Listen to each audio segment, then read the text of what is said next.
بسم الله الرحمن الرحيم. الحمد لله ناصر المظلومين والمستضعفين وقاهر الجبابرة والمستكبرين والظالمين، والصلاة والسلام الأتمان الأكملان على سيدنا وحبيبنا محمد بن عبد الله وعلى آله وصحبه ومن والاه. بینندگان عزیز و گرامی، در هر کجایی که هستید و در این لحظات دارید به طور مستقیم و زنده برنامه خودتان، برنامه قلب آسیا را از طریق شبکه جهانی وصال حق مشاهده می کنید. خدمت یکایک شما سروران و بزرگواران عرض سلام و ادب دارم. امیدوارم که از نعمات بیکران الهی بهره‌مند بوده باشید. باز هم در خدمت شما هستیم با برنامه دیگر از سری برنامه‌های قلب آسیا، ویژه برنامه افغانستان با موضوع دیگری. البته موضوع این هفته برنامه‌مان بررسی اوضاع سنی‌های بامیان در یک سال که گذشت می باشد. اگر به یاد داشته باشید ما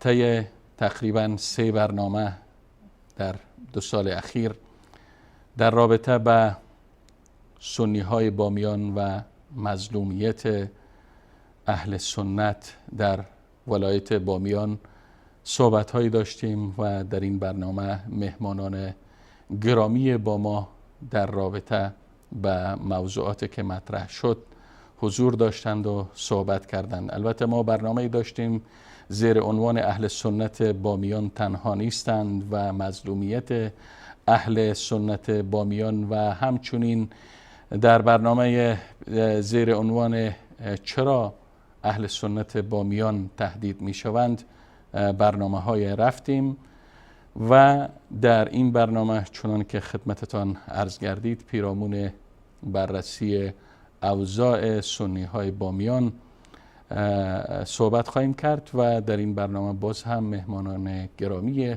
از افغانستان، از کابل با ما خواهند بود. هر یک آقای محی الدین فرهمند و آقای محمد نور سالار و همچنین قاری صاحب شفیع الله در این برنامه با ما خواهند بود و در رابطه به وضعیت سنی‌های بامیان و اینکه آیا تا حال تغییرات رونما گردیده و صدای عدالت‌خواهی و حق‌خواهی اینا نتایج مثبت داشته یا نه. در این برنامه این مهمانا با ما خواهند بود. شاعری میگه که به هر جا ناتوان دیدی توان باش، به هر جا ناتوان دیدی توان باش، به سود مردم خاموش زبان باش. ستمکش را اگر دیدی برآشوب، ستمگر را چو مشت بر دهان باش. از آنجایی که شبکه جهانی وصال حق حنجره مظلومین و مستضعفین بوده و صدای حق را همواره منعکس کرده، خواستیم که باز هم در این برنامه صدای مظلومیت سنی‌های بامیان، یکی از ولایت افغانستان، ولایت مرکزی افغانستان را خدمت شما بیننده های عزیز و گرامی در هر کجایی که هستید و میبینید خدمت شما برسانیم و بازتاب دهیم. و رسول الله صلی الله علیه و سلم در حدیث میفرمایند اتقی دعوت المظلوم فانه لیس بینها و بین الله حجاب. از دعوت مظلوم بترسید، زیرا بین دعای مظلوم، میان دعای مظلوم و الله تعالی هیچ حائل و هیچ حجاب وجود ندارد. کسانی که دست به ظلم و استکبار میزنند و حق دیگران را تلف میکنند بترسند از روزی که عذاب خداوند و جزای خداوند به سراغشان بیاید. خب بینندگان عزیز و گرامی، چون موضوع برنامه بررسی اوضاع سنی های بامیان است و مهمانان عزیز و گرامی ما فکر کنم که وصل هستند. اگر آقای محی الدین فرهمند، مسئول جنبش عدالتخواهی سنی های بامیان که طی برنامه‌های گذشته نیز با ما حضور داشتند، اگر پشت خط هستند و وصل هستند، من خدمتشان عرض سلام و ادب دارم. سلام علیکم جناب آقای فرهمند. السلام علیکم و رحمت الله. درود خداوند بر شما باد، بر همه بینندگان عزیز. سلامت باشین. خیلی خوشحال هستم که بفرمایید. باز هم یک بار دیگه در یک برنامه دیگه مهمترین دستور الهی که همانا ان الله یأمر بالعدل والاحسان است، یعنی دستوری به برقراری عدالت، کوشش و سعی و تلاش برای تحقیق عدالت، یک بار دیگر از امواج شبکه جهانی وصال حق با شما هم کلام.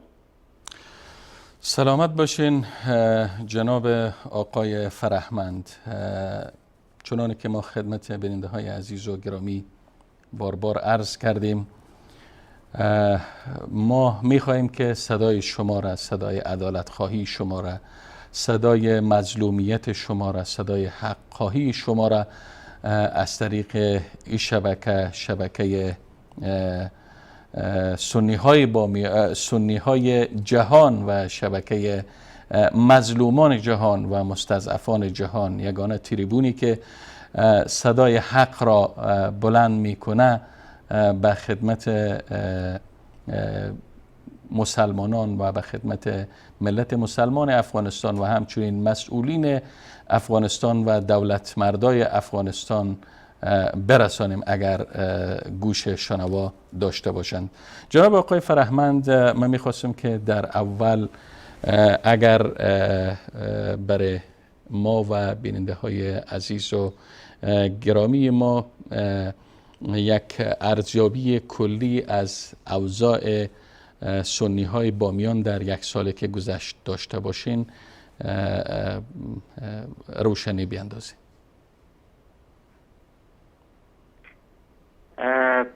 در یک سال که گذشت، در حقیقت یک سال بوده که بیشترین اعتراض هایی که قبلها در گلو خفه شده بود، در جاهای مختلف، در ولایت های مختلف، بیجاشتگان کوچانیده شدگان که از اهل سنت اقوام تاجیک و پشتون ولایت بامیان وجود داشتند، اینا دست به اعتراض ها زدند، دست به گردهمایی ها زدند، صدایشان را خواستن از طریق رسانه ها با توجه به آنچه که روش و اصول قانونی که در قانون اساسی پیش بینی شده، دست به اعتراض ها و دادخواهی ها و عدالتخواهی ها زدند. که اگر فرصت و حوصله برنامه باشه، من بخشی از او اعتراض ها را نام میگیرم و باز در مورد هر کدام پیامت های هر کدامش کوتاه گفته های خود داشتیم. بفرمایید جناب فرهمند صاحب، تریبون در اختیار شماست، بفرمایید. برای اولین بار یکی از رسانه های داخلی افغانستان، شبکه تلویزیونی میترا، یک برنامه ویژه از جمله رسانه های داخلی افغانستان که قبلها در افغانستان سابقه نداشته برای نکاس صدای عدالت خواهی ما، به تاریخ 28 ثور سال 1395 یک برنامه اینا ترتیب دادن در رابطه با نابرابری های جواری و بی‌عدالتی هایی که در بامیان وجود داره و در این برنامه روی آنچه که اتفاق افتاده با جزئیات بیشتر بحث صورت گرفته، یک مقدار برای همه بیننده ها و بر مردم افغانستان روشنی داده شد که در اونجا کیها برنامه حل و پاکسازی را دنبال میکنند، کیها برنامه تبعیض، بی‌عدالتی، ستم و نابرابری دنبال میکنند. پس از او به تاریخ 5 ماه جوزای 1395 در مزار شریف ولایت بلخ یک راهپیمایی گسترده با حضور نزدیک به 1500 تن از شهروندان کوچانیده شده تاجیک و پشتون اهل سنت ولایت بامیان از میدان ورزشی الا دم دروازه نمایندگی سازمان ملل متحد در ولایت بلخ اینا یک راهپیمایی کردند که در اون راهپیمایی یک بار دیگر در مواردی که جدا موارد نقض حقوق بشری و موارد نقض حقوق اساسیشان هستند اعتراضشان را نشان دادند و از جامعه جهانی خواستار شدند به عنوان وظیفه و مسئولیتشان مطابق به اساسنامه سازمان ملل متحد که به این قضیه رسیدگی بکنه و به بی‌عدالتی و ستم در بامیان و به تبعیض نقطه پایان بگذارند. پس از او به تاریخ اول ماه 4 1395 یک نشست خبری مبنی بر اینکه فیصله هایی که اگر یادش بیننده های ما باشه هیئت حقیقتیاب در سال اواخر سال 1394 یک فیصله جامع و یک تحقیق جامع و مانعی که 5-6 روز در بامیان اینا ماندگار بودند متشکل از 20 چند نفر بود اینا فیصله های را انجام دادن. این نشست خبری در پیوند به این که چرا فیصله ها و مکاتبی که از حکومت مرکزی مبنی بر یافته های امی هیئت حقیقتیاب رهبری آقای بارگزایی رئیس کمیسیون سم شکایات مجلس نمایندگان یا ولشیرگه عملی نمیشه و جامعه عمل نمیپوشه و در موارد هم که مردم مکاتب به شخص طاهر زهیر به عنوان نماینده حکومت مرکزی در ولایت بامیان تسلیم کردن اونا با بی‌حرمتی تمام به این تصامیم و به این دساتیر با اهانت حتی گاهی برخورد کردند و هیچ گونه نشانه و هیچ گونه اراده مبنی بر عملی کردن این فیصله های حقیقتیاب متاسفانه تا همین تاریخ نشست خبری دیده نشده بود. این نشست خبری یک بار دیگر از ریاست جمهوری و رئیس اجرایی خواستاری شدند که آیا در بامیان شما حاکمیت جزء حاکمیت شما هست؟ آیا بامیان جزء قلمرو حکومت شما هست یا نه؟ اگر هست پس چرا حدود 250 صفحه از مکاتب و فیصله ها و خلاصه تمام مکاتبی که مبنی بر یافته های هیئت حقیقتیاب به بامیان و به ولایت بامیان معاصرت ورزیده هیچگاه جامعه عمل پوشیده نشده و توجه حکومت مرکزی را خواستار شدند و این پرسش مطرح کردند که آیا بامیان هم جزء قلمرو افغانستان هست یا خیر. و بعد از او به تاریخ جواب چی بوده آقای فرهمند؟ فقط من اینجا میخواستم یک مداخله کنم که جواب چی بوده؟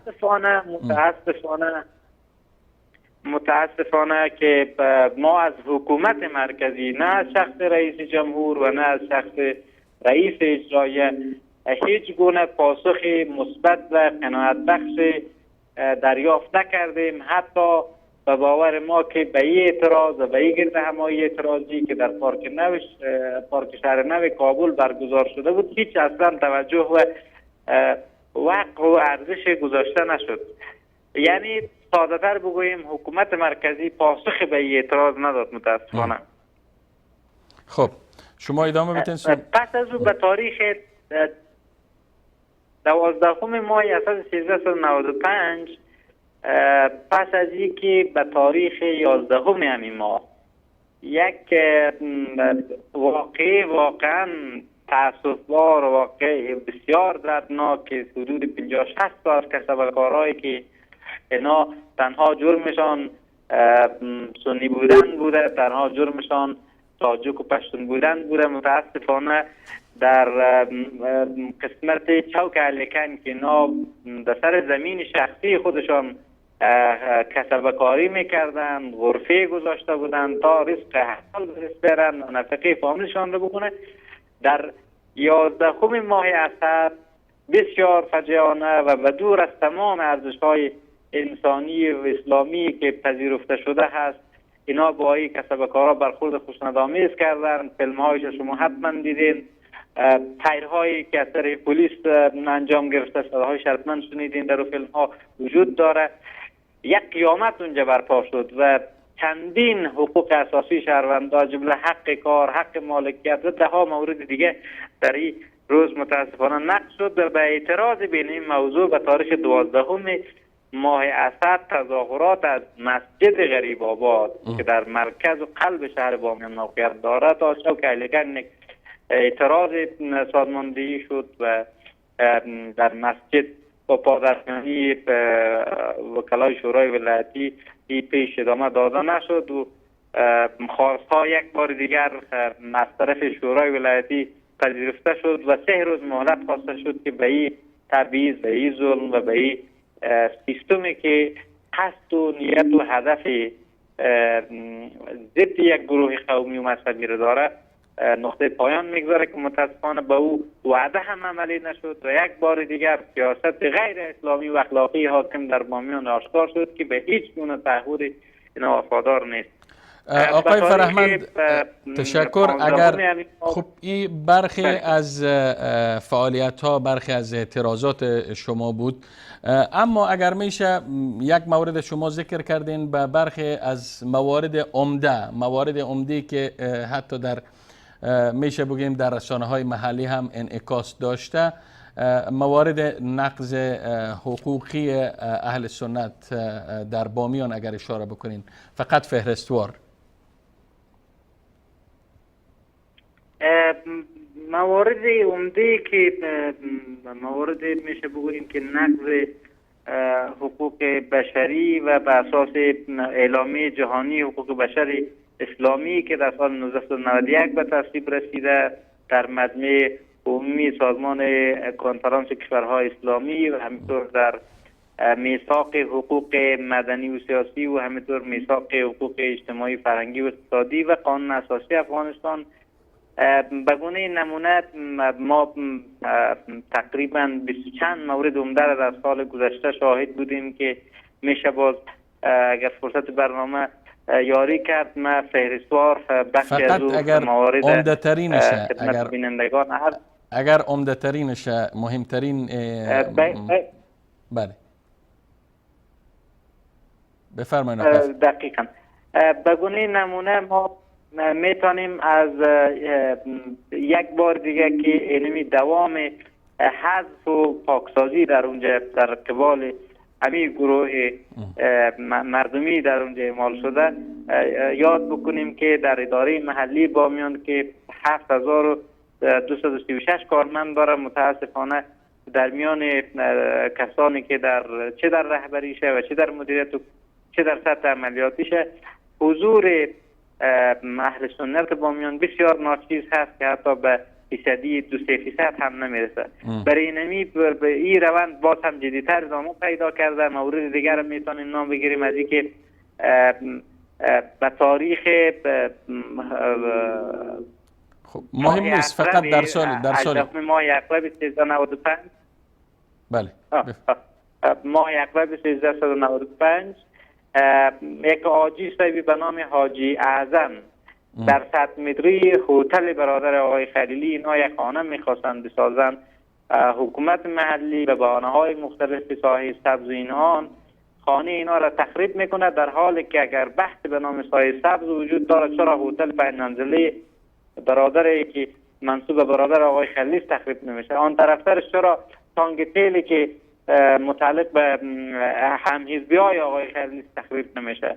این یک مورد از اون موارد بوده. مورد دیگه میتونیم از غصب زمین‌ها در مثلا از حاجی خوانی نام ببریم که در سه شهرکی مثل دشت ساخان، دشت عسکر و ملا غلام اینا سند داره، تکیت مالیاتی داره. اینا با هیئت حقیقتیاب هم مبنی بر اینکه مواردی که در این بررسی هیئت بوده بدون دوران حقوقی دوباره به مالکش تسلیم داده شده که متاسفانه تسلیم داده نشده. و مورد دیگه ایش میتونیم بگیم که جمع به گونه نمونه فرد به نام حاجی محمد ولد محمد جان اینا در شهر یا بازار فعلی بامیان زمین دارن، زمینشان غصب میشه. باز ریاست عدلیه هم به نحوی حکم میکنه که غاصب دیگه در ساخت و ساز دست بکشه و ساخت و ساز بالای زمین غصبی شخص نکنه که متاسفانه حکومت جلوگیری نمیکنه. او حتی مارکت اینا رو بالای زیمار میکنه. به گونه نمونه بند آبگردان سیغان قبلها از طرف حکومت مرکزی برنامه‌ریزی شده بود که در ولسوالی سیغان بالاتر از 2850 نفر از این بند آبگردان استفاده میتونستند بکنند در قسمت زراعت و آبیاری. این متاسفانه تصویب شده بود و به یک ولسوالی دیگه، به یک جای دیگه انتقال داده میشه. به گونه نمونه در اوایل سال گذشته 17 تن از افسرهای تاجیک و پشتون اهل سنت ولایت بامیان در ولسوالی های سیغان و کهمرد و شیبر به عنوان قماندان امنیه ولسوالی، به عنوان آمر تیم انجینری در جای مهم دیگه قماندانی امنیه ولسوالی سیغان و کهمرد و شیبر اینا اجرای وظیفه میکردن که با فشار طاهر ظاهر اینا انفصال وظیفه‌ای میکنن و اینا از ولسوالی هایی که زادگاهشان هست حق اجرای وظیفه ازشان گرفته میشه. تشکر از شما. نمونه های فوق العاده زیاد بود. بله، تشکر از شما. البته موارد زیاد را یاد کردین و شما گفتین تقریبا 20 و چند مورد است که شما یادداشت کردین، اما چون وقت برنامه اجازه نمیده، اگر به این سوال مطرح بکنیم که آیا وضعیت حقوقی سنی های بامیان اگر مقایسه کنیم مثلا در سال 95 با سال ما قبلش، آیا تغییرات رونما گردیده، جنبه های مثبت هم شما شاهدش بودین یا نه؟ مهمترین تفاوتی هست که ما در حقیقت سال 1394 آنچه که در بامیان اتفاق می‌افتاد، آنچه بی‌عدالتی که وجود داشت، آن جنایتی که وجود داشت، موارد جنایت ضد بشری که وجود داشت پنهان بود و در سال 1395 همه اعتراض‌ها و به نوعی همکاری رسانه‌های رسالتمند به گونه نمونه رسانه گرفتی شما باعث شد که این به جهانیان در حقیقت انعکاس پیدا بکنه و صدای خفته و خفه شده مردم ما انعکاس پیدا بکنه که این من فکر میکنم یک تفاوت هست. تفاوت دیگه ای هست که قبل از او تصور بر این بود که تمام ادعاها نادرست هست، ولی بعدا دو تا گزارش معتبر، یکی ملی و یکی بین‌المللی ثابت ساخت که تمام ادعاها نه تنهایی که درسته بلکه فراتر از آنچه که تا هنوز ادعا شده در بامیان اتفاق افتاده. به گونه نمونه گزارش یک نهاد معتبر بین‌المللی را من خدمت شما یاد میکنم، ساوت ایشیا کلکتیو، یک نهاد بین‌المللی است که در سطح کشورهای جنوب آسیا درباره وضعیت اقلیت‌ها، گروه‌های مختلف قومی و مذهبی تحقیق میکنند. بله. در گزارش سال 2016 شان آنچه که در بامیان اتفاق افتاده با ادبیاتشون جنایت ضد بشری، به نحوی ادبیاتشون نسل زدایی، آرام یاد کرده و با ادبیات از او نام برده و موارد مختلف را نام برده. در این گزارش یک بار دیگر به جهانیان آنچه که در بامیان اتفاق میفته یک تصویر واضح‌تر ارائه شده. گزارش آقای بارگزای هم به این ترتیب.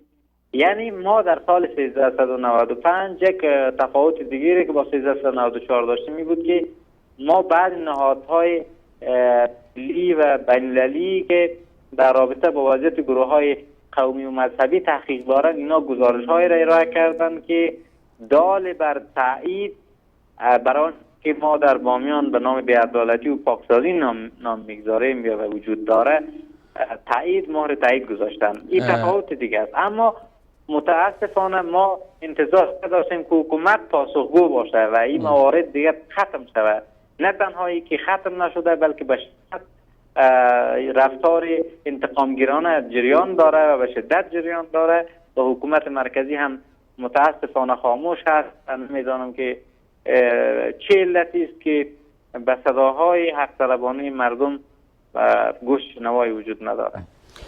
به عنوان سوال اخیر از شما آقای فرهمند، اگر امیر روند ادامه پیدا کنه، روند خاموشی و سکوت مرگبار دولتمردای افغانستان که هر روز داد از قانون میزنن و از قانونمندی میزنن و مثلا در رأسش معاون دوم رئیس جمهور که خود قانونپوه و قانونمند میدانه و سمت وزارت عدلیه را هم چند وقت به عهده داشت.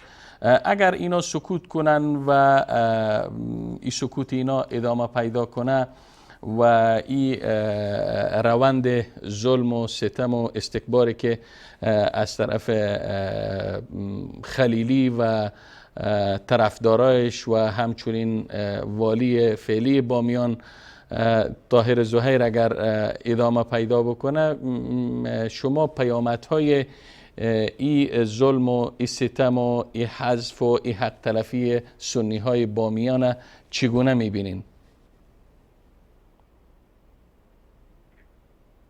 ما با یک مثال دیگه میخوایم پاسخی که لازم میدانم به بینندگان عرض بکنم. به تاریخ 14 اکتبر 1395 تمام شهروندان اهل سنت بامیان که حدود از 2 مسجد جامع حدود 1,500 نفر جمع شدن. اینا آمدن یک چهارراهی را به نام امام ابو حنیفه رحمت الله علیه نامگذاری کردن و همینطور یک جاده را به نام قهرمان ملی شهید احمد شاه مسعود.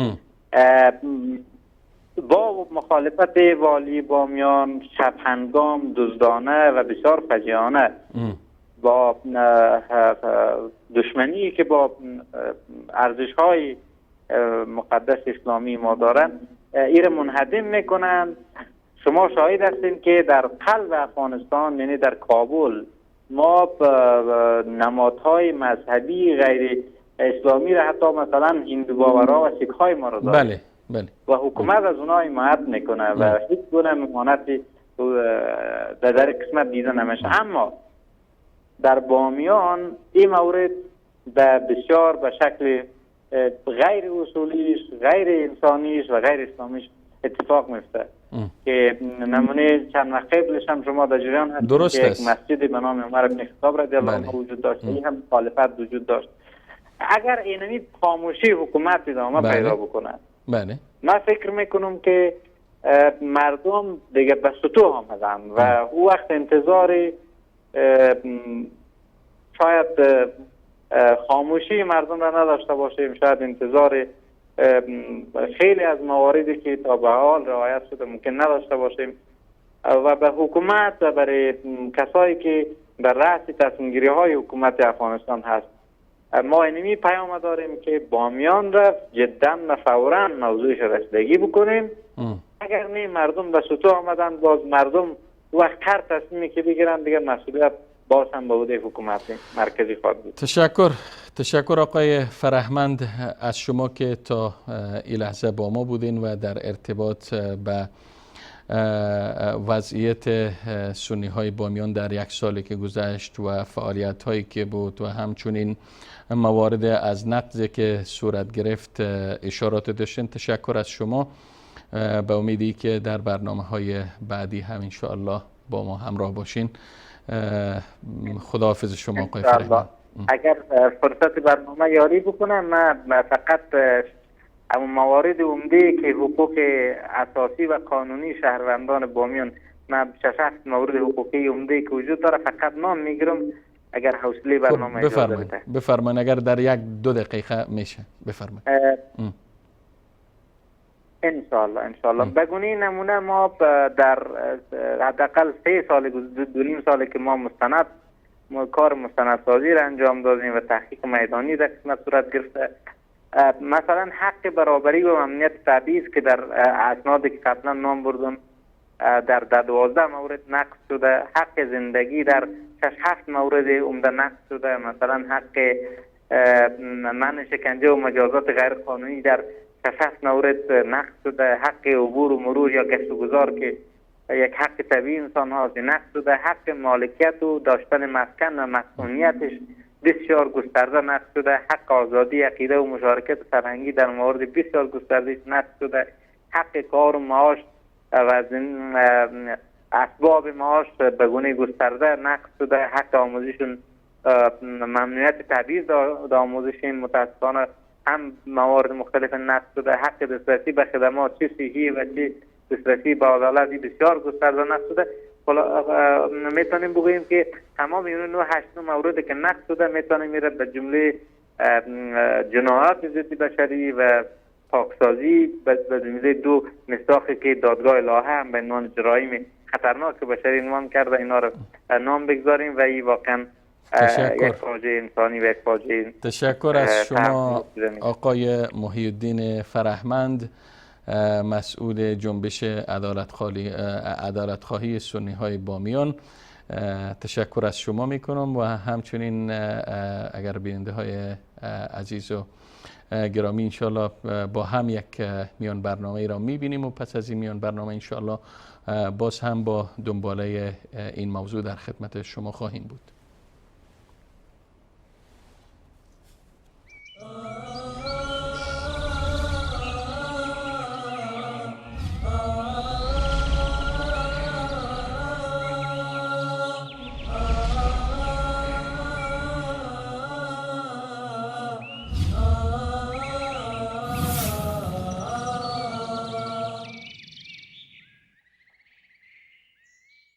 بیادت ای گل زیبای هستی، سرشت جمله خوبی های هستی، سرود عشق و از دل می سرایم، دل و جان را فدایت می نمایم، سرود عشق و از دل می سرایم، دل و جان را فدایت می نمایم.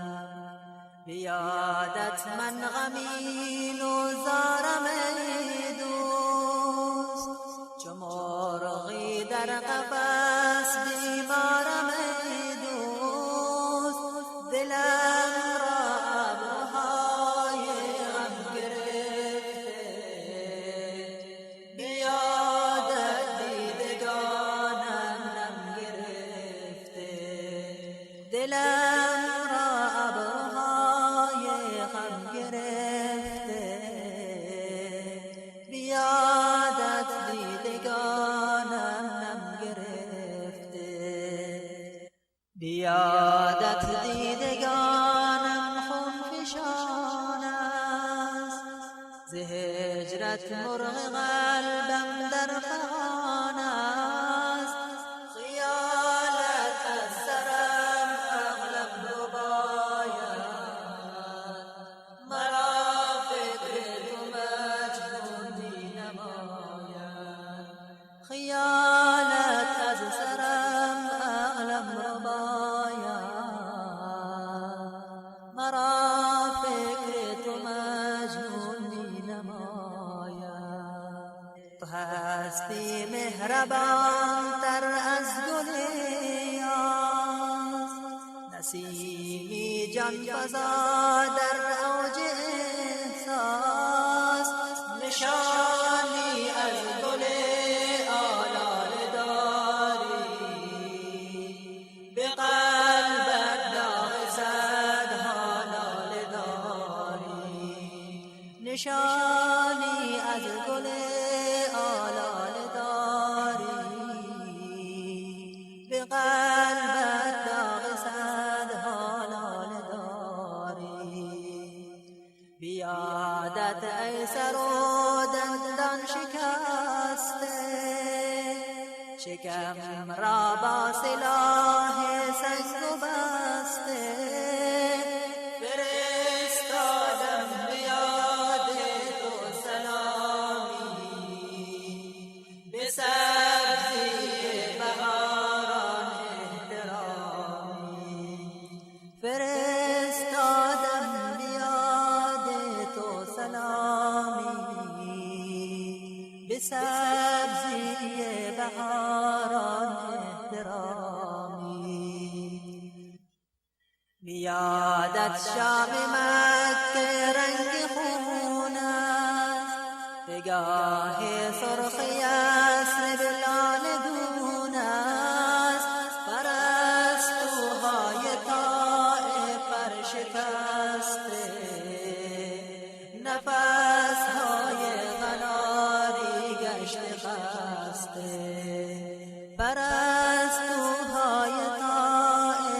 شکسته، نفس های قناری گشته خسته. در این عالم تو قربانی بدادی، در ایمان به روی ما گشادی.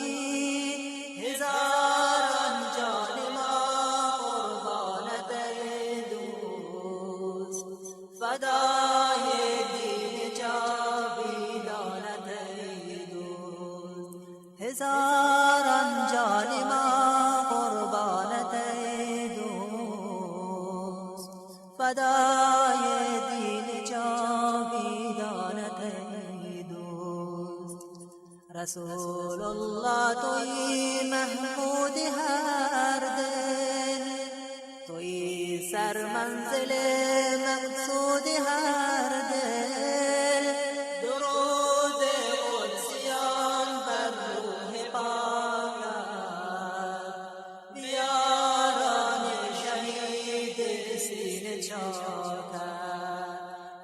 درود قدسیان بر روح پاکت، بیاران شهید سینه چاکت.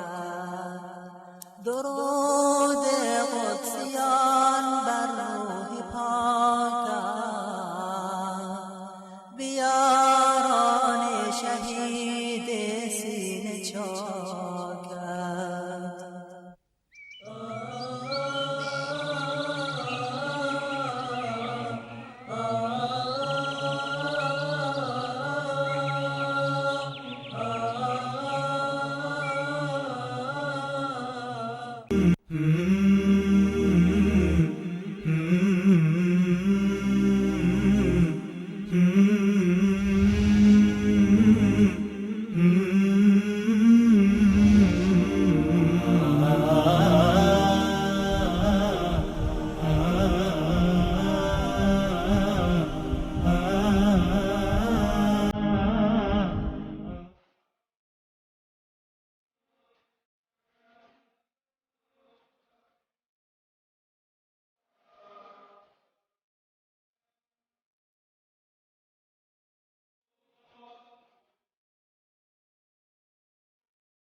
آیا دلمرده‌ای که ما او را زنده گردانیدیم و برایش نوری قرار دادیم که در پرتو آن در میان مردم راه می رود، مانند کسی است که در تاریکی به سر میبرد و نمیتواند از آن بیرون بیاید؟ این گونه کارهای کافران برایشان آراسته شده است. وصال حق مرهمی بر دلهای بیمار.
لا اله الا الله اشهد ان محمد رسول الله. الله اکبر، الله اکبر. اشهد ان لا اله الا الله واشهد ان محمد رسول الله. ما شاء الله. الله اکبر. اشهد ان لا اله الا الله أشهد أن محمدا رسول الله أشهد أن عليا عبد الله. الله أكبر.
خب بینندگان عزیز و گرامی، با عرض سلام مجدد و دوباره با ادامه این برنامه که موضوع آن بررسی اوضاع سنی های بامیان در سالی که گذشته است در خدمت شما هستیم و البته قبل از میان برنامه مهمان ما از طریق تلفن از کابل آقای محی الدین فرهمند، مسئول جنبش عدالتخواهی سنی های بامیان بودند و ایشان به برخی از اعتراضاتی که صورت گرفته بود در سال گذشته و همچنین برخی از مهمترین موارد نقض حقوقی اهل سنت در سال گذشته در بامیان صحبت کردند و جالب بود که برای اولین بار صدای سنی های بامیان از طریق یکی از رسانه های داخلی هم منعکس شده، اما ای که چه اهداف را این رسانه دنبال میکنه او را میگذاریم به خدا. متاسفانه ما در افغانستان امروز حضور رسانه ها خیلی ها پررنگ است.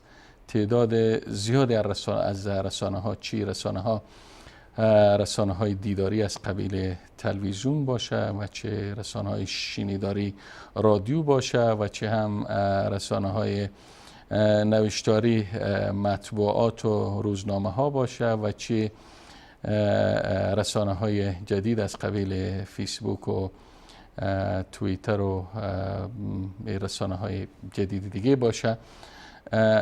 خیلی رسانه های زیاده هست، خیلی حضور رسانه ها پررنگ است، اما این رسانه ها بیشتر فعالیتشان اختصاص داره به ترویج فساد، ترویج منکرات، ترویج بیبندوباری، ترویج قومگرایی و حتی رسانه هایی که داد از نمایندگی از ملت میزن، نمایندگی رسانه های ملی محسوب میشه. در این رسانه ها هم ما صدای مظلومیت یک قشر مخصوص در یک ولایت مخصوص را، سنی های بامیان را نمیشنویم و شنیده نمیشه و بجز یک مورد که آقای فرهمند اشاره کردنی برای اولین بار یک چیز تازه‌ای بود که یکی از رسانه های افغانستان صدای از اینا را منعکس کنه. خب بر تقدیر تلویزیون جهانی وصال حق تلویزیون تمامی اهل سنت است و تمامی مظلومین و مستضعفین است. اگر آقای محمد نور سالار با ما وصل هستند، من خدمتشان عرض سلام و ادب دارم. جناب آقای سالار. سلام علیکم جناب استاد بزرگوار. و علیکم السلام و رحمت الله و برکاته. آقای محمد نور سالار یک از فعالان و مسئولان جنبش عدالت خواهی سنی های بامیان هستند. و جناب آقای سالار، من سوالات را خدمت آقای فرهمند مطرح کردم و ایشان گفتن که در رابطه به پاسخ دولت، گفتن تا حال دولت پاسخ جدی به خواهشات شما نداده و همچنان سکوت مرگبار از طرف دولت مردای افغانستان ادامه داره. و من میخواستم میره بپرسم که شما آیا قضیه تانه دادخواهی تانه به ارگانهای قضایی و عدلی افغانستان هم مطرح کردین یا نه؟ بسم الله الرحمن الرحیم. جناب استاد بزرگوار، باید ارز کنم که در طول مدتی که ما جویان جنبش عدالتخواه، اعتراضخواه و عدالتخواهی خود را انجام داده در ولایت‌های مختلف، در بامیان، البته در بلخ، در کابل، حتی تا دروازه پارلمان که قوه مقننه کشور است، اعتراضهای خود را انجام دادیم. یک هیئت حقیقتیاب ترتیب داده شد از طرف پارلمان کشور که در رأسش عبیدالله بارکزی قرار داشتند. در بامیان رفتن و امو ظلم و بی‌عدالتی که از طرف حکومت محلی بامیان به رهبری طاهر زهیر بالای مردم اهل تسنن بامیان اعمال میشد، با چشم سر دیدن و تمامشان ایره تایید کردن و در پارلمان هم ایره ابراز کردن. جناب بارکزی صاحب حق گفتند که بی‌عدالتی چی که حتی بالاتر از او، حتی کفر بالای اینها این ظلم را انجام نمیدادند. ما عدالت خواهی خود را به دولت، به گوش دولت رساندیم، اما متاسفانه که از طرف دولت کدام برنامه، کدام پالیسی در رابطه به دادخواهی های ما تا هنوز صورت نگرفته. نه، من مشخصا سوال کردم که آیا شما به ارگانهای عدلی و قضایی افغانستان مراجعه کردین یا نه؟ تا هنوز مشخصا انجام نگرفته ای کار، اما به صورت انفرادی کسایی که بالایشان ظلم صورت گرفته، زمینه هایشان غصب شده از طرف حکومت محلی، از طرف اشخاصی که در سازمان نصر بودند، آنها اما قوالی دست داشته خود به سارنوالی و محکمه بردن و از طرف سارنوالی و محکمه برشان هیئت تعیین شد و رفتن در حکومت محلی بامیان، گفتند که حق اجرا باید برشان پس داده شود طبق امو قوالی که در دستشان است. اما متاسفانه اوجه قسمی که یک گروه خاص و یک سازمان خاصی حکومت میکنه، متاسفانه که این کار انجام نشده، در حالی که از طرف محکمه مرکزی افغانستان این کار رسما هیئت تعیین شده و گفتن برشان که باید امو زمین های زراعتی یا امو چیزهایی که مردم میخواهند شرعی هستند، حواله در دستشان است، باید برشان داده شود. متاسفانه این کار صورت نگرفته تا هنوز. خب شما گفتین که کمیته حقیقتیاب سال گذشته به ریاست عبیدالله بارکزی برای تحقیقات و حقیقتیابی به بامیان آمدن و ظلم‌ها و ستم‌هایی که در حق سنی های بامیان صورت گرفته بود اورم تایید کردن که بله، یعنی این ظلم‌ها شده و حتی شما گفتین که بارکزی گفته باشه که کافر هم این نوع ظلم بر حق شهروندایش روا نمیداره، چی جایی رسه که مسلمان باشه. خب یافته های کمیسیون حقیقتیاب تا چه حد عملی شده؟ آیا جنبه عملی داشته یا نداشته؟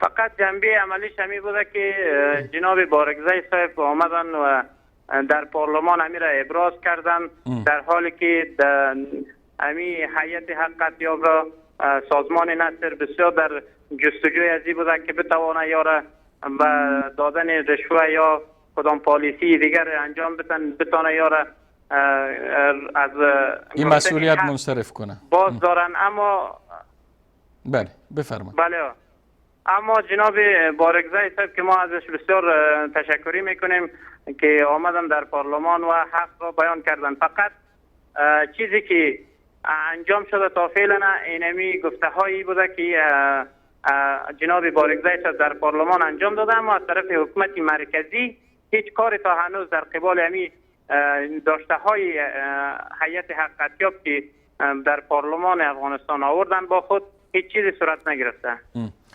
خب آقای سالار، خب بالاخره جواب پاسخ دولت و ارگان‌های دولتی افغانستان مثبت نبوده و به حق و حقوق شما رسیدگی صورت نگرفته. آیا شما قضیه تان عدالت خواهی تان به ارگان‌های عدلی و قضایی و حقوقی بین المللی هم مطرح کردین یا نه؟ چون بسیاری از سازمان‌های حقوقی در بسیاری از کشورها نمایندگی‌هایی دارند.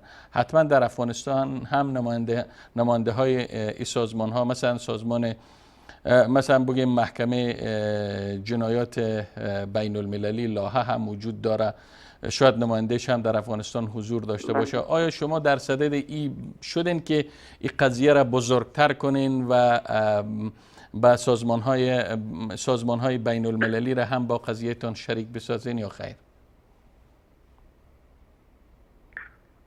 خب ما کوشش ما است که عدالت خواهی ما را ادامه میتیم تا حکومت مرکزی خودش در این مشکلات مردم، در این ظلم و بی‌عدالتی را بالای مردم خاتمه ببخشه.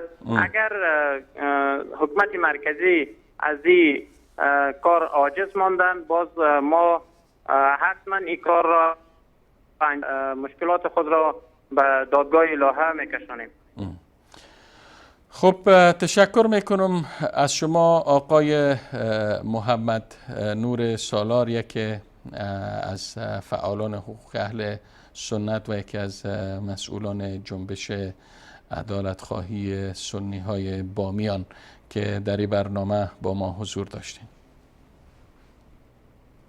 تشکر جناب استاد بزرگوار. سلامت باشین بیننده گرامی. خب بینندگان عزیز و گرامی، همان گونه که شاهد هستین تا حال متاسفانه به جزئی که دامنه اعتراضات سنی های بامیان گسترده تر شده و خوشبختانه صدای اینا در سطح رسانه های داخلی هم راه خود را باز کرده. دیگه نتایج مثبت و نتایج قابل ملاحظه مشهود نیست، اما دولت افغانستان همواره تاکید میکنه که در صدد حل مشکلات است و نمیخواد که معضلات بیشتر دامنگیر دولت شوه و طوری که شما شنیدین آقای فرهمند تذکر دادن که اگر خوب رفته دامنه ظلم و دامنه حذف یک مذهب در یک از استانهای افغانستان در کشوری که بیش از 90% او را اهل سنت تشکیل میتن، اگر این ادامه پیدا بکنه و دامنش گسترده تر شوه، مردم شاید چند سال صبر کنن، اما صبر هم حد و حدودی داره و شاید که دست به اقدامات بزنن که خدای نخواسته کشور ما را به طرف یک معضله و یک مشکل عمده دیگر بکشانه. البته در افغانستان مشکلات کم نیست، مشکلات خیلی زیاد است و همه شهروندان افغانستان و هم میهنان افغانی ایره درک میکنن و شاهدش هستن و ما نیاز نداریم که در افغانستان جیره‌خواران رژیم ولایت فقیه مشکل دیگر و معضله دیگری را خلق بکنن و در بین یک ملت و در بین شیعه ها و سنی های افغانستان که سالهای سال در کنار هم به صورت مسالمت آمیز زندگی کردن و ما بارها از طریق برنامه های متعدد این نقطه را تذکر دادیم که ما در قرنهای گذشته. البته حضور شیعه ها در افغانستان ولو اینکه اقلیت در 10% بیش نیستن، حضور از اینها خیلی تاریخش طولانی است و ما لااقل اگر تاریخ مثلا 100 سال اخیر یا بیش از 100 سال اخیر مراجعه بکنیم و مطالعه بکنیم، میبینیم که شیعه های افغانستان با سنی های افغانستان هیچ مشکل نداشتند و مانند شهروند افغانی با هم زندگی کردند و شاهد هیچ مشکل نبودیم. اما پس از روی کار آمدن برخی از احزاب که خود را به نمایندگی از شیعه های افغانستان در سطح افغانستان تبارز دادن، اینها بودند که با گرفتن پول و با حمایت مالی رژیم آخوندی ایران که امروز در تمام کشورهای منطقه بحران آفریده و معضلات را خلق کرده، میخوان که این معضله و این مشکل و این بحران در افغانستان هم بیافرینن از طریق تقویت برخی از جیره‌خواران ایران که البته هیچ نسبت هم به تشیع افغانستان ندارن. اینها به جز یک عده محدود از شیعه های افغانستان و یک عده از حاشیه خودشان نمایندگی کردن نمیتونن. اینا در صدد مشکل آفرینی و در صدد بحران آفرینی در افغانستان هستند و ما شاهد بودیم که اینها به نام تظاهرات میلیونی که دقیقاً تعدادشان فکر کنم از 10,000 نفر بیشتر نبود، تظاهرات را برا انداختند به نمایندگی گویا از هزارهای افغانستان که هزارهای افغانستان هم از اینا متنفر و بری هستند. البته طوری که دوستای مهمانای ما اشاره کردن، دولت افغانستان اگر به صدای حقگویی سنی های بامیان پاسخ مثبت ندن، خدای نخواسته شاید مشکل دیگر هم بر مشکلات افغانستان افزوده شود. اگر آقای قاری شفیع الله، یکی از فعالان دیگری که قرار بود با ما مهمان باشن، اگر وصل هستن، من خدمتشان عرض سلام و ادب دارم. فکر کنم دوستای گرامی میگن که وصل نیستن. اگر وصل نیستن، یک میان برنامه کوتاه را با هم میبینیم و پس از این میان برنامه انشالله نوبت میرسد به صحبت ها و تماس های شما عزیزان و شما عزیزان میتوانید نظرات خود را آزادانه با ما شریک سازید تا بیننده های عزیز و گرامی، تا هموطنان ما در گوشه و کنار جهان و در افغانستان صدای شما را بشنوند. به اجازه شما یک میان برنامه کوتاه را میبینیم و دوباره برمیگردیم. وإذا سألك عبادي عني فإني قريب أجيب دعوة الداعي إذا دعان أجيب دعوة الداعي إذا دعان فليستجيبوا لي وليؤمنوا بي لعلهم يرشدون. هنگامی که بندگانم از تو درباره من سؤال کنند، من نزدیکم و دعای دعا کننده را هنگامی که مرا می‌خواند اجابت می‌کنم. بنابراین باید بندگانم دعوت مرا بپذیرند و به من ایمان آورند تا راه خود را بیابند و به مقصد برسند. وصال حق، منبر توحید و حقیقت. گرامی، با عرض سلام مجدد و دوباره در خدمت شما هستیم با ادامه موضوع این هفته برنامه قلب آسیا که بحثمان پیرامون بررسی اوضاع سنی های بامیان در یک سال که گذشت بود و مهمانان گرامی چون آقای محی‌الدین فرهمند و محمد نور سالار تا یک ساعت گذشته از طریق تلفن از کابل با ما حضور داشتند. و از همکارای عزیزم در اتاق کنترل خواهش میکنم که تلفن های برنامه را زیرنویس کنند تا آن دستبینده های عزیز و گرامی که مایل هستند در این بحث با ما شریک شوند و ابراز نظر کنند صدای گرمیشون را داشته باشیم.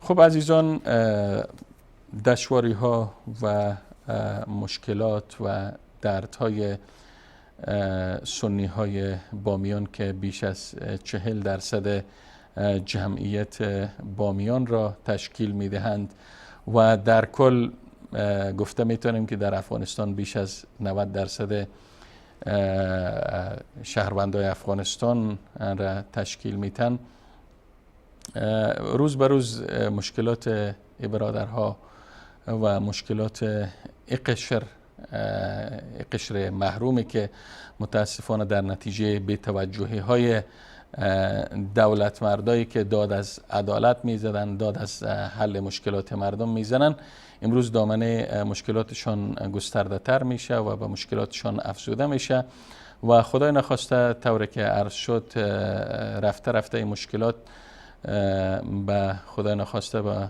یک معضله داخلی دیگری مبدل نشه و که بعدش جلوگیریش مشکل است. خوب، میریم سراغ صحبت های شما دوستان. اولین بیننده را میگیریم. سلام علیکم.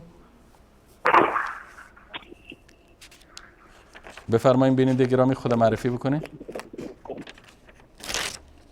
بفرمایید. خب تماسشان قطع شد، میریم سراغ بیننده بعدی. سلام علیکم. سلام علیکم و رحمت الله و برکاته. بیننده گرامی سلام علیکم. خالد هستم از آلمان. میشه صدایتان بلند کنین؟ گفتم خالد هستم از آلمان تماس گرفتم. سلام علیکم و رحمت الله و برکاته. برادر گرامی خالد از آلمان، یکی از بیننده های البته دائمی ما هستن. از آلمان گفتین نه؟ بله بله از آلمان. خب برادر گرامی خالد، شما بحث ما را شنیدین و صحبت های بیننده های صحبت های مهمان های ما را شنیدین و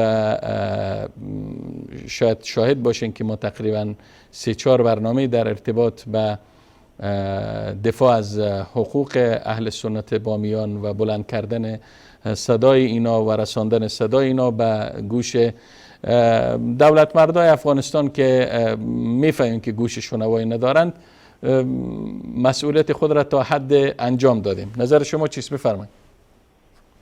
بله، من برنامه قبلی شما را می‌دونم و برنامه فعلی کنم که دو تا همکاران برادرای ما که از افغانستان صحبت کردن کاملا به جا بوده. شما زحمت خودتان را کشیدید، از شما تشکر میکنیم. دولت افغانستان هم به قول و برادرها دنبال یه حرفا نیست. اونا یک دولت حکومت مزدور است. اونا حقوق و مالی و تمام چیزشان از کشورهای غربی میگیرن، از همین کشورهایی که تفرقه اندازن، از همین کشورهایی که یک اقلیت 80% بر یک اکثریت 90 بیش از 90% میخوان حاکم بسازن. خب شما خودتون فکر بکنید در یک ولایت مرکزی بیش از فکر میکنم 40% یا کمتر یا بیشتر اهل سنت باشه که اونا تحت اینقدر ظلم و ستم قرار داشته باشن، آیا گفته میشه که این حکومت مردمی است؟ هرگز ما قبول ندارم که این حکومت مردمی. حال نظر ما آقای خالد چطور حکومت مردمی نیست که هر دو طرف از طرف مردم در انتخابات انتخاب شدن، در انتخابات شد، یکیش نمیفهم 30 و چند درصد 40 و چند درصد آرا را کسب کرد و یکیش هم فکر کنم حدود 50% یا کمتر یا بیشتر و اینا خود میگن که ما هر دو طرفی که حکومت ائتلافی تشکیل دادیم ما نماینده های مردم هستیم. استاد محترم، حالا اگر روی این بحث بپردازیم خیلی وقت میگیره، وقت بیننده ها را میگیره. شما خودتان فکر بکنید اگر در یک کشور حکومت مردمی باشه، قبلا هم گفتم که میشه که 8% بر 92% فشار بیاره، یعنی خودش یک فشار است. بله. 40% اهل سنت در بامیان زندگی میکنه در یک فضای بسیار ناامنی، ظلم، ستم، زمینشان قطع میشه، تا حقوقشان رسیدگی نمیشه. تمام حاکمیت شهر بامیان به دست خود گرفتیم، غاصب هستند. یک اقلیت کوچک به خاطر این دولت در حکومت مردمی نیست، چون که اینا میخواستن که در حکومت به دستشان ده همین اقلیت 8% را قیمت‌های بسیار بالا را دارن، در حالی که تمام مردم اهل سنت افغانستان هیچ نه وزارت دارن نه معاونیت دارن. این اقلیت لایق این وزارت ها، لایق دو تا معاونیت نداشتن، حالی که دادن دلیلش همین از دیگه. ولی من نظرم این از استاد محترم که حکومت و دولت سر جایش بگذاریم، همین علمای افغانستان، مردم روشنفکر افغانستان، همینطور که اون اقلیت آمدن مظاهره کردن که میخواستن که برق از طریق بانیان بیارن، برق کل ملت. شما فکر بکنید تمام ملت افغانستان باید تسلیم یک 8% جمعیت شوند. آیا چیزی قابل قبول هست؟ خب حال واقعا شما آقای خالد به نقطه مهم اشاره کردین. یعنی وقتی این برادرای ما وقتی این جنبش میر از دولت خواهان عدالت میشه، حق خواهی میکنه، دولت وقتی جواب نمیده، واقعا علمای افغانستان، آیا علمای افغانستان که ما میگیم که و این حقیقت است که بیش از 90% ملت افغانستان اهل سنت تشکیل میدن، چرا اینا یک جنبش، یک حرکت، یک دفاعیه از اهل سنت بامیان نمیکنن؟ اینا چی مسئولیت دارن؟ واقعا به نقطه جالب اشاره کردیم، بفرمایید. منظور من همین است استاد محترم. گفتم این جنبشی که یا تشکیل دادن با وجود از اینکه یا خلاف بودن، باطل بودن، حقیقت نداشت، اینا آمدن تمام افغانستان را به هیاهوی کشاندن، جنجال کردن، شهر کابل مطلق ناهم کردن، مردم از فقر و بیچارگی از کراچیوان گرفته تا سبزوش از کار و زندگی افتاد، مردم از گشنگی و بیچارگی و فقر. اما اینا آمدن کار خود را دوام دادن، پشتیبان‌هایی داشتن، اونا از جای دیگه دکته میشن. اما این ملتی که ملت بزرگ، ملتی که از هزاران شهید دادن در سر تا سر افغانستان تا تانستن که روس سالم از افغانستان بیرون دارن و تمام کشورها را از شر روس خلاص کردن. این مردم چرا جرأت نمیکنن که همینطور یک جنبش قانونی که بر حق خود برسن تشکیل بدن؟ اونا که ناحق آمدن چنین کاری کردن. حداقل این 90% مردم افغانستان که بر حق هستند باید از حقوق هزارهای اهل سنت افغانستان دفاع بکنن، از حقوق بامیان دفاع بکنن. یکی من خودم شخصا با وجودی که در آلمان زندگی میکنم، خدا شاهد است که خیلی ناراحت هستم. در هر جا که حق شیعه پایمال شود، حق سنی پایمال شود، فرق نمیکنن. اما اینجا داره 100% حق اهل سنت در بامیان پایمال میشه. امیدوار هستم که روشنفکرای افغانستان، علما، مردم، جوانا تشکر. آقای خالد بسیار بخشین. بیننده های دیگری هم پشت خط هستند. تشکر، پیام شما رو گرفتیم. سلامت باشید. سلامت باشید. میریم سراغ بیننده بعدی. بفرمایین. بله سلام علیکم. بفرمایین برادر گرامی، فکر کنم آقای محمد شفیع هستین. بله سلام ادب دارم خدمت شما سفیقل عزیز و همکاران. سلامت باشین. البته آقای محمد شفیع از بیننده های دائمی ما هستند. بفرمایین آقای محمد شفیع در ارتباط با موضوع اگر گفتنی دارین. تشکر. واقعا جا داره شما سپاسگزاری کنم که چندین برنامه ارتباط داشتیم در سالهای گذشته و این سال هم که جدید شد باز به ارتباط داشتیم موضوع گرفتیم. واقعا جا داره که سپاسگزاری کنیم از شما. سلامت باشین، این مسئولیت ماست. ما نمی‌فهمیم که با کی مراجعه کنیم و از کی کمک بخوایم، یعنی صدا به سر کی بزنیم؟ آیا به سر رهبران جهادی به سر از اینا صدا کنیم، به سر علمای افغانستان صدا کنیم، به سر کسانی که از خون ملت، از آبروی ملت، از عزت ملت به چوکی وزارت رسیدم، فعلا به سر حکومت، به سر همین ملت مظلوم بیچاره حکومت میکنم. آیا ما از اینا بخوایم که چرا به داد از این مظلومین ولایت بامیان نمیرسن؟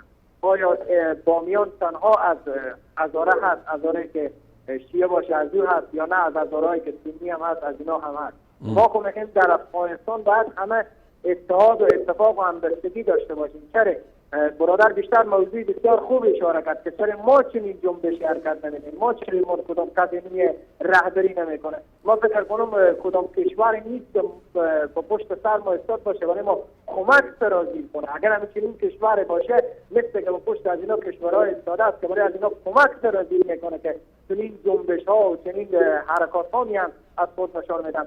نماینده‌هایی که از هرات هم که امروز ملت هرات با فقر و بیچارگی زندگی میکنه که آب اونا رو میبره، اونا میرن با پهلوی جنبش خونین میستکن یا با پهلوی جنبش روشنایی میرن استاد میشن، از اینا حمایت میکنن. ولی با به داد مردم هرات نمیرسن. به کسی که از این ولایت رای گرفتن، با آبروی و عزت مردم هرات بازی کردن، رای ملت رو گرفتن، میرن از بامیان دفاع میکنن، صدای خود به دفاع از مردم بامیان.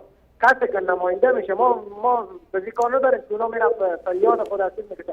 باید کسی که مسلمان هست رای مردم رو میگیره، فریاد از این باید فریاد یعنی 34 ولایت افغانستان باشه، نه این تنها یک ولایت که تو از این ولایتی میری فریاد میکشی، نان از این کشور میخوری میری فریاد رو به جمع کشور با ولایت دیگه سر میگیری. این دخول ما رو نگران ساختن. ما امروز این شب از علمای راستین خود میخوایم، از علما میخوایم که مردم آوا بسازن، چون رسانه‌هایی که در داخل افغانستان هستن اینا اکثرا خودفروختی هم، هیچگاه اینا چنین خبرهای چنین جنایاتی را تا اینا انعکاس نمیدن. اگر سالها مردم بامیان تظاهرات کنم و تا این رسانه‌هایی گزارش نمیدن که چنین خبر هم هست در افغانستان، در بیشتری از این کشور چنین وضعیت هم به سر مردم تشکر. شده. ما از یکی از نماینده‌های پارلمان که از آدرس دین گفته بود، ما وجودش صحبت کردم و از او خواستم که شما چرا در داخل پارلمان هستین، شما چرا آگاهی ندارین که در یکی از ولایات افغانستان چنین ظلم صورت میگیره؟ باید به هر کس که ظلم صورت میگیره باید شما دفاع کننده باشین، نگذارین که کس دیگه بر سر از او بکوبه. شما چرا جلوی میگید؟ او به صراحت کامل گفت که ما آگاهی نداریم، به ما کسی انعکاس داده نشده. ما فقط از شما دوستا و عزیزان میخوایم که شما اگر برنامه‌های بعدی میگیریم با همون نماینده‌های پارلمان که از آدرس دین گرفتن، شما شماره‌های از اینا رو پیدا کنید، با اینا تماس بگیریم، از اینا بخوایم که اینا آگاهی پیدا کنن. این در مجلس تشکر آقای محمد شفیع. البته ما بارها با این نماینده ها و بارها با مسئولین دولتی و بارها با سخنگویای برخی از ارگان ها تماس گرفتیم، اما چون این ارگان ها خودشان قبل از اینکه تماس بگیریم میدانند که حرف ندارن، جواب ندارن، به او خاطر حاضر نمیشن. باز هم ما البته به تلاش های ما ادامه میتیم و از مسئولین دعوت میکنیم همه لحظه خطای تلفن باز است، میتونه مثلا والی بامیان یا معاون والی یا سخنگوی والی یا یکی از ارگان‌های محلی بامیان زنگ بزنه، تماس بگیره. تلفن برنامه نوشته است روی پرده تلویزیون، روی مانیتور، میتونه زنگ بزنه و حرفایی که زده شده حرفا را رد کنه و اگر رد نمیکنن به این معنا که این جنایات و این ظلم ها و ستم ها بر حق سنی های بامیان روا داشته میشه. تشکر آقای محمد شفیع از شما. تشکر. فقط من میخواستم یک چیز دیگر هم اشاره بکنم به صحبت‌های خود ادامه بدم. بفرمایید. من میخواستم فقط از رهبرهای جهادی افغانستان و از علمای افغانستان میخوایم که الله به سرای محشر از شما پرسان میکنه، همونطوری که تا دیروز در کنار در مقابل روس استاد شدید، امروز هم بیایید حق مظلومین را از ظالمین بگیرید، نگذارید که بر سر ملت آنقدر کوبیده شه. خدا شما پرسان میکنه و 34 میلیون افغانستان از شما پرسان میکنه که شما امروز چوب و سکوت هستین، در یک ولایت ظلم میشه بر اهل سنت. ما از شما سخت گله داریم که با شما قسم میدیم به خاطر خدا با حال از این ملت رحم کنید. اگر شما چوکی بدن چوب هستین، اگر چوکی ندن صدای شما دنیا رو به تکان میندازه. تشکر. شما تشنه وزارت و قدرت هستین، به خاطر خدا با حال از این ملت. تشکر از شما. تشکر از شما آقای محمد شفیع. و علیکم السلام. میرم سراغ بیننده بعدی. سلام علیکم. بفرمایید بیننده گرامی. سلام علیکم. بفرمایید. بیننده گرامی صدای شما وصل است، میتونین مستقیما صحبت کنین. بله سلام علیکم. و علیکم السلام و رحمت الله و برکاته. میشه خود معرفی کنین بیننده گرامی؟ نام عبدالله، شما را از کشور فرانسه شهر پاریس زحمت میتونم. آقای عبدالله در خدمت شما هستیم، بفرمایید برادر گرامی. کم کردم استاد بزرگوار، خدمت شما گپای دوستا رو شنیدم. چیزی که واقعیت است و حقیقت است، من میخواستم صرف یک مسئله رو خدمت شما بزرگوار بعد پرسم. بفرمایید. پشت از این مسئله هر چی که از دست آخوندهای ایران است. با واقعیت و حقیقت همین گپ است که یعنی افغانستان در سالهای سال بین فرق شیعه و سنی نبوده، مثل برادروار زندگی کردن و میکنن. آقای عبدالله میشه من از شما یک سوال کنم؟ شما از کدام ولایت هستین و چند سال هستین؟ من از هرات هستم. از هرات. خب شما در هرات، البته در هرات یا در دیگه جای افغانستان البته سالهای سال زندگی کردین و در اونجا هم شاید شما از شیعه ها حضور داشته باشن از بله بله بله بله. مشکلی بوده تا حال شما با مثلا در 30 سال پیش 40 سال پیش با مشکل با هم برخورد می کردین؟ تنش های وجود داشته یا خیر؟ ما والا که ما خودم 53 سال هستم استاد بزرگوار، ما یادم نمیاد کارونا قسم میکنم که هم تو بعض وقت بعد تنش ها بین شیعه و سنی میشد.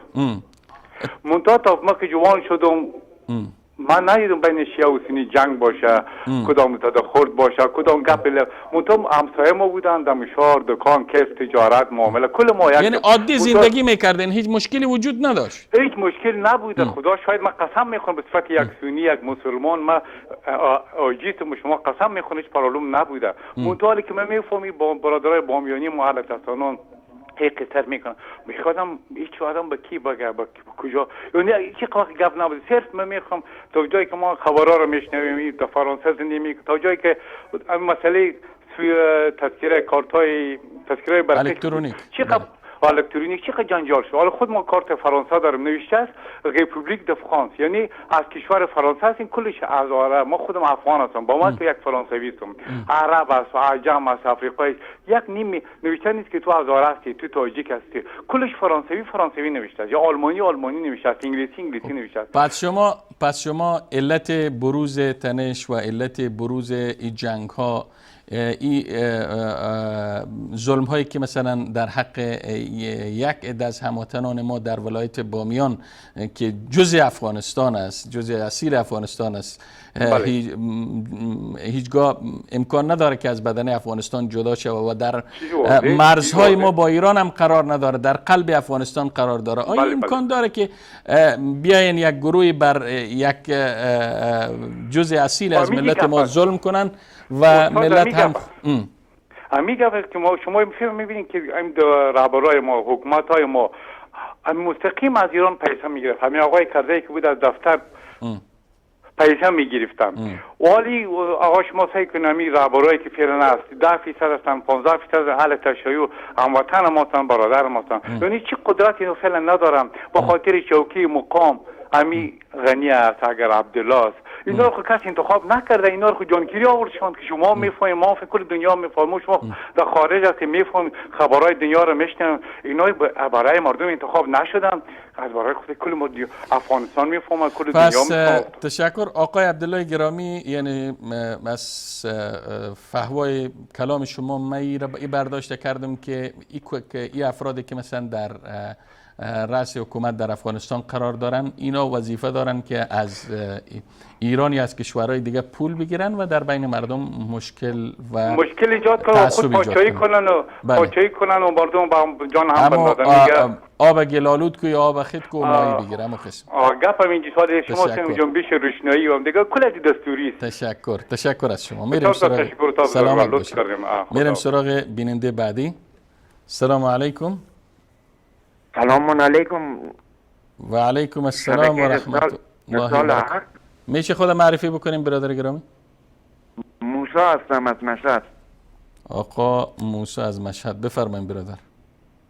من قبلا مسیحی بودم، تازه مسلمان شدم. خب تبریک. با یک شیخ بحث میکردم، بعد میگفت یا مسیح. آقا موسی گرامی شما برنامه ما را دیدین؟ برنامه را دیدین؟ بله. خب این برنامه ما حال چه ربط داره به این صحبت های شما؟ چون موضوع برنامه برین روی موضوع برنامه اگر صحبت دارین در ارتباط. خب این ظلمه که در حقم کردن، میخوام بگم تا مردم بفهمن. تشکر آقای گرامی. آقای موسی گرامی من از شما معذرت میخوام چون موضوع برنامه ما مشخص است. موضوع برنامه ما بررسی اوضاع سنی های بامیان در افغانستان است. اگر صحبتی می داشتین در رابطه در خدمت بودیم. میریم سراغ بیننده بعدی. سلام علیکم، بفرمایید. بیننده گرامی شما وصل هستین. سلام علیکم. صدای ما رو دارین؟ خب برادر گرامی خود معرفی بکنین، بفرمایید در ارتباط با موضوع برنامه اگر صحبت دارین در خدمت شما هستیم. ما اسمت الله هستم از افغانستان زنگ میزنم. برادر گرامی اسمت الله خان در خدمت شما هستیم، بفرمایید. موضوع برنامه را من این وقتی داشتم نفهمیدم که موضوع برنامه برادر گرامی اسمت الله خان، ما خواستیم که در این برنامه وضعیت سنی های اهل سنت ولایت بامیان در افغانستان که زیر ظلم و ستم سیستماتیک و سازمان یافته حزب کریم خلیلی و همراهانش و همچنین طاهر زهیر والی بامیان قرار دارند، او را به بررسی گرفتیم. اگر در ارتباط شما صحبت دارین در خدمت شما هستیم. ما در این ارتباط صحبت داریم تا مثلا یک شهری که 20 مسجد ارسنده باشد، کسی نمیاد امنیتش نمیگیره. یک مسجد اگر شهر باشد همین دولت میاد امنیتش نمیگیرد، چون اینا مزدورایی هستن که با ایران کار میکنن دیگه. اینا بغل ما نیستن، به سفرغان داوید کار میکنن. خب تشکر میکنم آقای اسمت الله گرامی، از شما آخرین بیننده بودن که از افغانستان با ما تماس گرفتن. البته دوستا اشاره میکنن که وقت برنامه ما به پایان رسیده و میخواستم در پایان فقط به یک نقطه اشاره کنم که متاسفانه و بدبختانه رسانه های افغانستان که یک عده رسانه هایی که رسانه های به نام رسانه های ملی یاد میشه و از بیت المال افغانستان پول میگیرن، از بیت المال افغانستان از جیب همه ملت دیگه تمویل میشن، اینها هم گویایی که همگام و همسو با سایر رسانه هایی که از طرف غرب تمویل میشه و یا از طرف ولایت فقیه رژیم آخوندی ایران تمویل میشه، اینا هم به زیر عناوین ای که باید وحدت ملی را حفظ بکنیم همسو با اونا تغافل میکنن و هیچ توجه به شمار از هموطنان ما که در ولایت بامیان زیر ظلم و ستم حکومت محلی آنجا قرار دارند بی‌اعتنایی میکنن و این مسلماً که به نفع رسانه ها نیست و این رسانه ها را از صف رسانه های ملی کاملا جدا میکنه و اینایی که سکوت اختیار میکنن و قضایای یک قشر مهم افغانستان که این قشر ممثل 90% ملت افغانستان است و این توجه نمیکنن و این قضیه را بروز نمیتن و این را بازتاب نمیتن و این را به گوش دولت مردای افغانستان که البته گوش شنوایی ندارن، ما بارها تکرار میکنم و این را واضح و صریح میگم که متاسفانه گوش شنوا ندارن و اگر گوش شنوا میداشتن باید عملا دست به اقدام میشدن. دیگه اینها متوجه باشن خود در صف رسانه های سکولار و رسانه های رژیم آخوندی ایران قرار نتن و قضایای ملتشان بی‌طرفانه و منصفانه به بررسی بگیرند و از حق ملت و از حق پایمال شده یک قشر مظلوم دفاع بکنند. و همچنین یک گلایه از علما داریم، البته روشنفکرایی که علما و همچنین روشنفکرایی که واقعا روشنفکر هستند، نه روشنفکرایی که داد از روشنفکر میزنن، داد از علم میزنن، داد از خرد میزنن، داد از بی‌طرفی میزنن، اما در آسیاب سیکولارها یا با آسیاب سیکولارها آب میریزن و بیبندوباری و بیدینی و دین ستیزی رو در افغانستان تقویه میکنن. نه، ما مخاطب ما علمای افغانستان است، روشنفکرای افغانستان است، کسایی که قلم به دست هستند، مجاهدین سابق است که از برای خدا به داد سنی های بامیان برسیم، قبل از اینکه خدای نخواسته و مردم مجبور شوند دست به اقدام بزنن و اوضاع امنیتی را در یک از استانهای مهم افغانستان مختل کنند. خب بیننده های عزیز و گرامی، وقت ما به پایان رسید. تا دیدار دیگر و برنامه دیگر همه شما را به پناه الله یکتای بی همتا می سپاریم. السلام علیکم و رحمت الله تعالی و برکاته.